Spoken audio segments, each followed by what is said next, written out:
लोकसभा की 40 सीटें हैं, तो आपको बताने हैं कि बिहार में राज्यसभा की कितनी सीटें हैं, 12, 14, 15 या 16। तो बिहार में जो राज्यसभा की सीटें हैं वो है 16। बिहार और वेस्ट बंगाल ये दोनों ही जगह 16 राज्यसभा की सीटें हैं। सबसे ज्यादा कहीं है तो वो यूपी में, जहां 31 है। इसके बाद नंबर आता है महाराष्ट्र का, जहां पे 19 है। फिर नंबर आता है तमिलनाडु का, जहां पे 18 है।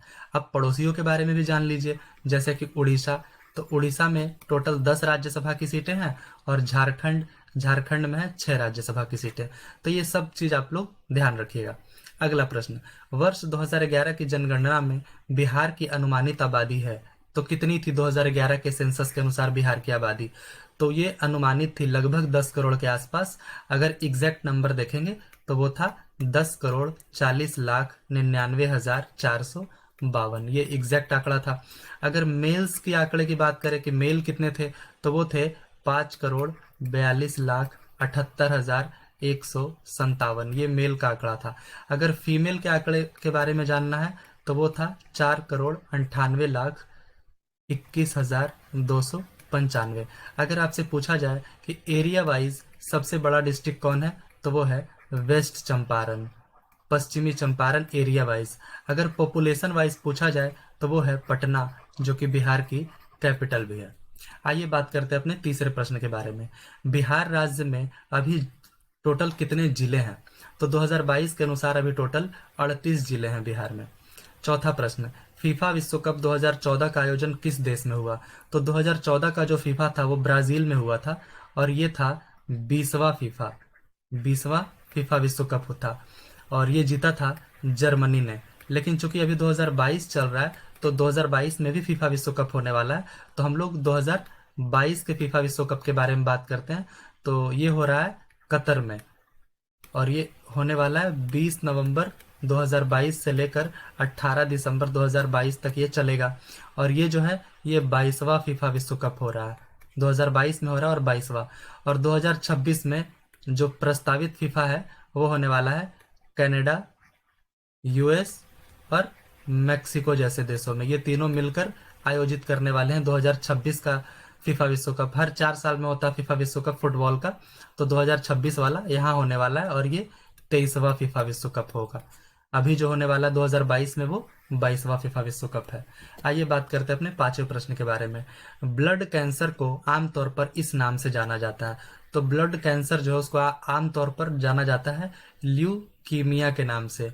इसको और भी कई नामों से, जैसे कि इसको कर्कट रोग भी कहते हैं, कर्कट रोग, या तो इसे फिर एक और नाम से जानते हैं, जैसे कि जिसको कहते हैं श्वेत श्वेत रक्तता रक्तता, इस नाम से भी जाना जाता है ब्लड कैंसर को। तो यही सब इसका नाम है। मेन जो यहाँ पे आप पढ़ रहे हैं वो है ल्यूकीमिया। छठा प्रश्न, मैकमोहन रेखा भारत और चीन की सीमा तय करती है, लेकिन आपको बताना है जो डुरंड रेखा है ये किन दो देशों की सीमा तय करती है? तो ये तय करती है पाकिस्तान और अफगानिस्तान के बीच की जो सीमा है उसको, उस सीमा को कहते हैं डुरंड रेखा। सातवां, साइना नेहवाल किस खेल से जुड़ी हुई है? तीरंदाजी, टेनिस, बैडमिंटन या कुश्ती? तो जो साइना नेहवाल है वो जुड़ी हुई है बैडमिंटन से। आठवां प्रश्न, कुचिपुड़ी किस प्रदेश का लोक नृत्य है? तमिलनाडु, केरल, आंध्र प्रदेश या महाराष्ट्र? तो ये जो कुचिपुड़ी है वो आंध्र प्रदेश का लोक नृत्य है। अगर आप लोग बात करेंगे तमिलनाडु का, तो तमिलनाडु का है भरतनाट्यम, भरतनाट्यम। अगर आप देखेंगे केरला के बारे में, तो केरला में जो दो है बहुत फेमस है, एक तो है मोहिनीयट्टम, मोहिनीअट्टम, और एक है कथकली, कथकली। अगर बात करेंगे महाराष्ट्र में, तो यहाँ पे एक फेमस है लावणी, लावणी। आंध्र प्रदेश का तो यहाँ पे आप देख ही रहे हैं कुचिपुड़ी, कुचिपुड़ी आंध्र प्रदेश का। अगर कुछ और राज्यों के बारे में जानना चाहेंगे जो फेमस लोक नृत्य है, तो जैसे कि बिहू, तो बिहू और छाऊ ये है असम का, असम का। यूपी का जो एक फेमस है वो है कथक, कथक डांस। तो आइए अब बात करते हैं अपने 9वें प्रश्न के बारे में। निम्नलिखित पुस्तकों में कौन सी पुस्तक मुंशी प्रेमचंद्र द्वारा लिखित नहीं है? तो गोदान ये मुंशी प्रेमचंद्र द्वारा ही लिखा हुआ है, गबन भी लिखा हुआ है, रंगभूमि भी लिखा हुआ है। गोरा ये नहीं लिखा हुआ है मुंशी प्रेमचंद्र जी के द्वारा, ये लिखा हुआ है, ये लिखा गया है रविंद्रनाथ रविंद्रनाथ टैगोर जी के द्वारा। और भी मुंशी प्रेमचंद जी की कई सारी किताबें हैं, जैसे कि अगर आप बात कर ले नमक का दरोगा, नमक का दरोगा, या तो बात कर ले आप पूस की रात, बड़े घर की बेटी, ईदगाह, ऐसे कई सारे किताब लिखे हैं मुंशी प्रेमचंद्र जी ने जो काफी फेमस हुए हैं।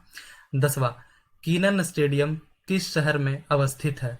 तो ये जो कीनन स्टेडियम है ये बेसिकली क्रिकेट स्टेडियम है, इसमें फुटबॉल आर्चरी के भी मैचेस आयोजित होते हैं। तो ये है जमशेदपुर में। 11वां प्रश्न, फिजी की राजधानी कौन सी है? फिजी एक देश है, तो वहां की जो राजधानी है वो है सुवा। अब है कि पोर्ट लुइस कहाँ की राजधानी है? तो पोर्ट लुइस है मॉरिशस की राजधानी है। मॉरिशस की राजधानी है पोर्ट लुइस। ये जो किंगस्टन है ये है जमैका की राजधानी है, जमैका। पारामारिबो ये है सूरीनाम, सूरीनाम की राजधानी है ये। तो ये सब राजधानियां आप लोग ध्यान रखिएगा। 12वां, निम्न में से किस राज्य में विधानमंडल का ऊपरी सदन या विधान परिषद नहीं है?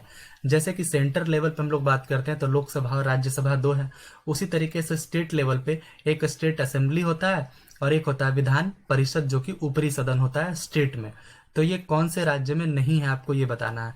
तो महाराष्ट्र में है, उत्तर प्रदेश में भी है, बिहार में भी है, पश्चिम बंगाल में नहीं है। इसे 50 55 साल पहले इसे हटा दिया गया था, अबॉलिश कर दिया गया था। तो अभी 6 राज्यों में टोटल है, 6 स्टेट्स में है। तो ये कहाँ कहाँ है ये आप लोग ध्यान रखिएगा। आंध्र प्रदेश में है, तेलंगाना में है, बिहार में है, यूपी में है, महाराष्ट्र में है और कर्नाटका में है। यही 6 राज्यों में ये जो ऊपरी सदन है जिसे विधान परिषद कहते हैं ये है, बाकी कहीं पे ये नहीं है। हालांकि पश्चिम बंगाल में अभी प्रस्ताव पारित किया जा रहा है इसे फिर से वापस लाने के लिए। अब बात करते हैं 13वें प्रश्न के बारे में। वर्ष 2013 के लिए भारत रत्न पुरस्कार निम्नलिखित में से किन्हें मिला? तो 2013 में ये मिला था सचिन रमेश तेंदुलकर जो कि क्रिकेटर हैं, और एक और थे प्रोफेसर CN राव जी। इन्हीं दोनों को मिला था 2013 का ये जो भारत रत्न पुरस्कार है 2013 में मिला था इन्हीं दोनों को। 14वां प्रश्न, ईसा पूर्व दूसरी सदी में शूद्रक ने मृच्छकटिकम नामक प्रसिद्ध नाटक की रचना की जो कि संस्कृत भाषा में था। तो मृच्छकटिकम का अर्थ होता क्या है? तो ये जो मृच्छकटिकम ये एक शब्द भी है, इसका जो अर्थ होता है वो होता है मिट्टी की छोटी गाड़ी। 15वां, प्रथम लोकसभा के स्पीकर कौन थे? तो जो पहला लोकसभा बैठा था 1952 से लेकर 1957 के बीच में, तो उस समय जो पहले लोकसभा के स्पीकर थे वो कौन थे? तो वो थे जीवी माव लंकर जी। 16वां प्रश्न, निम्नलिखित में से कौन सी राज्य पार्टी है? तो इसमें जो बाकी ऑप्शन है वो नेशनल पार्टीज है, तो आपको बताना है कि राज्य पार्टी कौन सी है इसमें। तो भारतीय राष्ट्रीय कांग्रेस, तो ये नेशनल पार्टी है। भारतीय जनता पार्टी ये भी नेशनल पार्टी है। कम्युनिस्ट पार्टी ऑफ इंडिया ये भी नेशनल पार्टी है। तो चूंकि ये 2014 का 15 का प्रश्न है, तो उस टाइम पे बहुजन समाज पार्टी जो थी वो स्टेट पार्टी थी, लेकिन अब ये भी एक नेशनल पार्टी बन गई है, बहुजन समाज पार्टी, जो कि मायावती जिनके प्रमुख है। मायावती जी यूपी का ये पार्टी है, तो यूपी में मेन ये पार्टी है, यूपी में मेन पार्टी है, और भी कई राज्यों में ये पार्टी है, इसीलिए तो नेशनल पार्टी का दर्जा मिलता है। तो बहुजन समाज पार्टी है जो कि उस समय नहीं थी, अब ये भी एक नेशनल पार्टी है। तो टोटल अभी 8 नेशनल पार्टी है, और जो सबसे लेटेस्ट में बनी है वो है NPP, नेशनल पीपल्स पार्टी, जिसको 2019 में दर्जा मिला था नेशनल पार्टी का, जिसके चीफ हैं कोनराड संगमा। कोनराड संगमा ये इस पार्टी के चीफ हैं, और ये सबसे लेटेस्ट पार्टी है नेशनल पार्टी का दर्जा पाने वाली। 2019 में ये इसको ये स्टेटस मिला था। अब बात करते हैं 17वें प्रश्न के बारे में। 3 तत्व जिनका उपयोग रासायनिक उर्वरकों में सर्वाधिक होता है, तो वो कौन से हैं 3 तत्व जिसका उपयोग सबसे ज्यादा होता है रासायनिक उर्वरकों में? तो ये है ऑप्शन बी, नाइट्रोजन, पोटेशियम और फास्फोरस। इसका उपयोग सबसे ज्यादा होता है, जिसको शॉर्ट में कहते हैं NPK। इसका उपयोग सबसे ज्यादा होता है। तो आइए अब बात करते हैं 18वें प्रश्न के बारे में। ये जो दही का जो खट्टापन होता है ये निम्नलिखित मतलब किसके कारण होता है? दही का जो खट्टापन है, तो ये जो दही का खट्टापन है वो सबसे ज्यादा होता है तो लैक्टिक एसिड के कारण होता है। दही का जो खट्टापन होता है ये लैक्टिक एसिड के कारण होता है। 19वां, वायुमंडल में ट्रोपोस्फियर के ऊपर कौन सी परत पाई जाती है? तो वायुमंडल में टोटल 5 परतें होती है।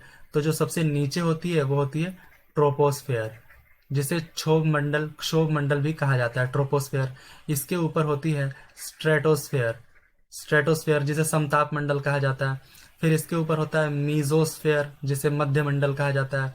फिर इसके ऊपर होता है आयनोस्फेयर, आयनोस्फेयर जिसे आयन मंडल कहा जाता है।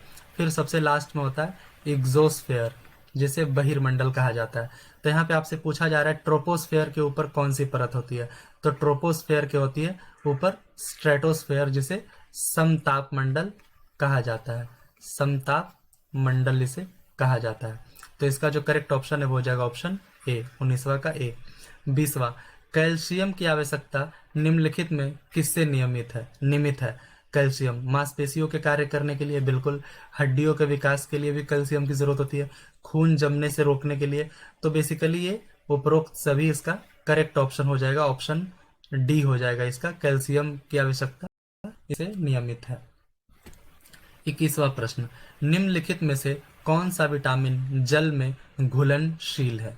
तो जल में घुलनशील जो विटामिन है वो है विटामिन सी। विटामिन सी है जो कि जल में घुल जाता है। इसके अलावा विटामिन सी के अलावा विटामिन एच भी, या तो विटामिन बी कॉम्प्लेक्स, ये सब जल में घुलनशील है। बाकी के जो सब विटामिन है ये सब वसा में घुलनशील है, कार्बोहाइड्रेट में। 22वां, भारतीय संविधान का कौन सा प्रावधान दल बदल निरोध से संबंध रखता है? मतलब एंटी डिफेक्शन लॉ। तो ये कौन से शेड्यूल में है आपको ये बताना है। तो ये 10वां शेड्यूल में है, ऑप्शन बी इसका करेक्ट ऑप्शन हो जाएगा, ये 10वां शेड्यूल में है। तो ये पारित हुआ था 52वां जो संविधान संशोधन हुआ था 1985 में। तो इसके अनुसार क्या था कि अगर 1/3 अगर मेंबर जाते हैं किसी पार्टी से दूसरी पार्टी में मिल जाते हैं तो कोई प्रॉब्लम नहीं होगा, इसे मर्जर कहा जाएगा, मर्जर कहा जाएगा, दल बदलू इसे नहीं कहा जाएगा। लेकिन फिर बाद में दोबारा से प्रस्ताव पारित हुआ और 51वां जो संविधान कॉन्स्टिट्यूशनल अमेंडमेंट एक्ट जो था ये पारित हुआ 2003 में। इसे फिर बदल दिया गया और इसे 2/3 कर दिया गया कि अगर 2/3 मेंबर्स जाएंगे तभी मर्जर कहा जाएगा, अदरवाइज इसे दल बदल कहा जाएगा और फिर उसकी जो मतलब मान्यता होगी वो रद्द हो जाएगी। मतलब अगर कोई एमपी होगा तो वो एमपी नहीं रहेंगे और अगर कोई विधायक होगा तो वो विधायक नहीं रहेगा, उसकी विधायकी चली जाएगी। 23वां प्रश्न के बारे में बात करते हैं। भारतीय संविधान का अनुच्छेद 51A नागरिकों के मौलिक कर्तव्य से संबंधित है, फंडामेंटल ड्यूटीज। किस संविधान के तहत इसे लाया गया, कौन से संविधान संशोधन के तहत? क्योंकि ओरिजिनल संविधान में तो ये था नहीं। तो ये लाया गया था ऑप्शन बी 42वां संशोधन, जो कि हुआ था 1976 में। तो 1976 में आया था टोटल 10 फंडामेंटल राइट्स, लेकिन अभी जो टोटल है वो है 11 फंडामेंटल राइट है। तो 11वां जो था वो आया था 2002 में और ये हुआ था 86वां संशोधन, 86वां संशोधन कॉन्स्टिट्यूशनल अमेंडमेंट एक्ट। तो ये 86वां हुआ था 2002 में। तो उस समय एक और जुड़ गया तो टोटल अभी है 11 फंडामेंटल ड्यूटीज, मतलब मौलिक कर्तव्य भी टोटल 11 है। और ये जो कमेटी थी वो थी स्वर्ण सिंह कमेटी, इन्हीं के रिकमेंडेशन से ही ये सब लागू हुआ था। अब बात करते हैं अपने 24वें प्रश्न के बारे में। 74वें संविधान संशोधन का संबंध निम्नलिखित में से किस संस्था से है? तो 74वां जो संविधान संशोधन था वो इसमें से जो रिलेटेड है वो है नगर पालिकाएं। नगर पालिकाएं आई थी इस संविधान संशोधन से, जो कि 74वां संविधान संशोधन था। 25वां, हाल में आंध्र प्रदेश से अलग होकर एक नए राज्य तेलंगाना का गठन हुआ है। इससे भारतीय संविधान की किस अनुसूची में परिवर्तन होता है? तो इससे जो परिवर्तन होता है वो अनुसूची 1 इसी यही रिलेटेड है राज्यों के बनने या अलग होने से। 26वां, मंगलयान 5 नवंबर 2013 को श्रीहरिकोटा से प्रक्षेपित किया गया था। श्रीहरिकोटा किस राज्य में अवस्थित है? तो ये जो श्रीहरिकोटा है ये अवस्थित है आंध्र प्रदेश में। तो 26 का जो करेक्ट ऑप्शन है वो हो जाएगा ऑप्शन डी, और ये आंध्र प्रदेश के नेल्लौर डिस्ट्रिक्ट में है। 27वां, निम्नलिखित में कौन विटामिन ए का सर्वोत्तम स्रोत है? तो यहाँ पे जो ऑप्शन दिए गए हैं इसमें अगर सर्वोत्तम स्रोत की बात करें तो वो है गाजर, कैरेट्स। यही विटामिन ए का सर्वोत्तम स्रोत है। 28वां, उस देश को इंगित करना है, मतलब आपको दर्शाना है जहां से ब्रह्मपुत्र नदी नहीं गुजरती है। म्यांमार से, चीन से, बांग्लादेश से या भारत से? तो भारत से तो गुजरती ही है, बांग्लादेश से भी गुजरती है, चीन तो इसका उद्गम स्थल है।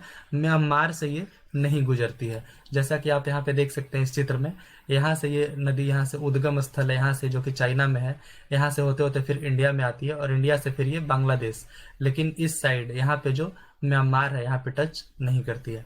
29वां, Bhopal a prayer for rain, एक फिल्म है जो हाल में प्रदर्शित हुई थी, 2013 में प्रदर्शित हुई थी, क्योंकि ये 2015 का प्रश्न है इसीलिए आपको ये सब मुश्किलों का सामना करना पड़ रहा है, क्योंकि ये उस समय की बात की जा रही है, उस समय ये करंट अफेयर्स थे।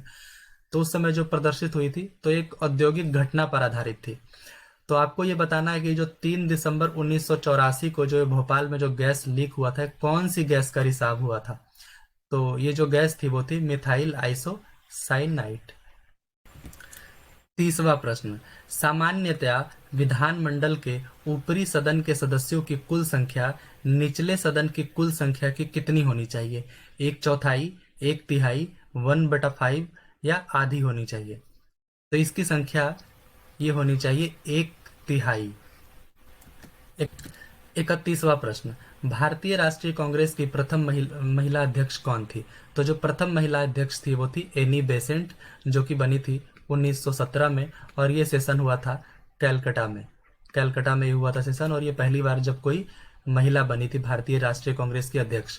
अगर पूछा जाए कि प्रथम भारतीय महिला कौन थी, इंडियन वुमेन कौन थी प्रथम, तो वो थी सरोजनी नायडू, ये बनी थी 1925 में। अगर आपसे पूछा जाए प्रथम मुस्लिम अध्यक्ष कौन थे, प्रथम मुस्लिम अध्यक्ष, तो ये थे बदरुद्दीन तैयब जी। अगर पूछा जाए कि पहले इंग्लिश मैन, मतलब पहले अंग्रेज कौन थे, तो ये थे जॉर्ज यूल। अब बात करते हैं 32वें प्रश्न के बारे में। निम्न में से कौन सा युग्म सही नहीं है? मिस्र काहिरा, मतलब कि राजधानी है, देश और राजधानी मिस्र, मतलब इजिप्ट का राजधानी काहिरा, ये बिल्कुल सही है। केनिया का नैरोबी, ये भी बिल्कुल सही है। सूडान का खार्तूम, ये भी सही है। दक्षिण अफ्रीका का जोहान्सबर्ग नहीं है, ये है केप टाउन। तो आपका यही ऑप्शन हो जाएगा जो कि गलत है। 33वां, द गाइड उपन्यास के लेखक कौन है? द गाइड एक उपन्यास है, इसके लेखक है R.K. नारायण जी। R.K. नारायण जी इसके लेखक है। इन्होंने और भी कई सारे फेमस बुक्स लिखे हैं, जैसे कि मालगुडी डेज जो कि काफी फेमस है, या तो इसके अलावा बात करें द डार्क रूम, या तो फिर स्वामी एंड फ्रेंड्स, या तो फिर द इंग्लिश टीचर। इस तरीके के कई फेमस बुक्स इन्होंने लिखे हैं जो कि काफी फेमस हुए हैं, और द गाइड उनमें से एक था, R.K. नारायण जी के द्वारा लिखा गया था। 34वां, हीराकुंड बांध किस नदी पर अवस्थित है? दामोदर, बराकर, हुगली या महानदी? तो जो हीराकुंड बांध है ये महानदी पर अवस्थित है, और ये है संबलपुर, जो कि उड़ीसा में है। संबलपुर उड़ीसा में, तो यहीं पे हीराकुंड बांध अवस्थित है। 35वां, दिनार किस देश की मुद्रा है? जैसे भारत में रुपया है, तो दिनार किस देश का है? चीन, ईरान, इराक या इंडोनेशिया? तो ये इराक की मुद्रा है। इसके अलावा और भी कई देशों में चलता है, मेन ये चलता है कुवैत में। इसके अलावा अगर बात कर ले तो चाहे वो लीबिया हो, ट्यूनीशिया हो, इन देशों में चलता है ये सब दिनार। मालगुडी डेज के रचनाकार कौन है? अभी मैंने बताया था आपको, R.K. नारायण जी हैं मालगुडी डेज के रचनाकार। 37वां प्रश्न, निम्नलिखित में से कौन सी महारत्न कंपनी नहीं है? महारत्न कंपनी जो सबसे अपर लेवल की जो कंपनी होती है, सबसे टॉप पे, स्टील अथॉरिटी ऑफ इंडिया, ये महारत्न कंपनी है। या NTPC, national thermal power corporation limited, ये भी महारत्न कंपनी है। कोल इंडिया लिमिटेड, ये महारत्न कंपनी है। ये महारत्न कंपनी नहीं है। अगर और भी कुछ महारत्न कंपनियां देखें तो जैसे कि ONGC, या तो फिर बात कर ले भेल, या तो फिर बात कर ले गेल, GAIL, ये सब सारे हैं। जैसे कि अगर भेल का फुल फॉर्म देखें तो भारत हैवी इलेक्ट्रॉनिक्स लिमिटेड होता है। ONGC जो कि oil and natural gas company limited है, तो नेचुरल गैस कंपनी लिमिटेड है। तो इस तरीके के ये सब महारत्न कंपनियां हैं, लेकिन इसमें से ये नहीं है। National power finance corporation limited ये महारत्न कंपनी नहीं है।